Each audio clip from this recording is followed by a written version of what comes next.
Hey everybody, I am on here today to tell you the perfect way to get a makeup-free selfie for your color matching. So first things first, I have no makeup on. This is my normal natural colors. I'm wearing a lower cut shirt to expose my chest and my neck. It's also a dark color. Darker colors are better. Sometimes if you wear a white or a light color, it will wash you out more. My hair is down, but it's back off of my shoulders. Sometimes people send me selfies with their hair up here and I can't see all their features. So if you're not gonna pull your hair up, just wear it back off your shoulders. Make sure your lights in your room are off, your blinds are open. There's not direct sunlight coming in your window, but indirect natural light. And then you can snap your selfie. Hold your camera out a little ways. Do a front view. Sometimes side views are good. I like to see side views too, so I can see your neck and your cheek. Sometimes people can look straight on and I can't see maybe that they have like an issue or a skin issue, discoloration that they might need taken care of.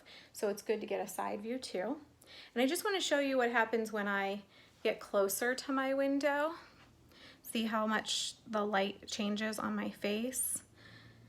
And then if I back up, that's why it's good to stand 3 steps back from your window.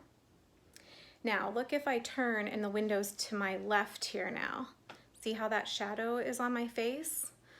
I can't tell really what colors you might be when you're like this. Now let's turn and have the window to my back. Now there's a really bad glare and it distorts the color. And then here, if the window's now to my right, it's creating shadow. So turning straight on to the window with the indirect sunlight gives you the best exposure and I can get the best color, because for color matching, having these photos is really the most important, so I can get you matched up with just the right color. And if you're ever unsure, feel free to send me the picture in your color match form and I will message you back and let you know if I need another one. You can also send me one with makeup on as a second photo, not a first photo, but a second photo, so I can see what you look like with your makeup on to tell how you typically wear your makeup. That's also helpful. But first and foremost, the makeup-free selfie is most important.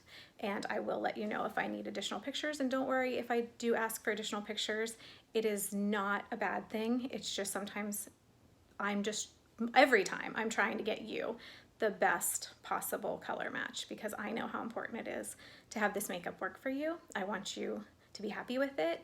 So having that makeup-free perfect selfie is so important. So please let me know if you have any questions. Have a great day.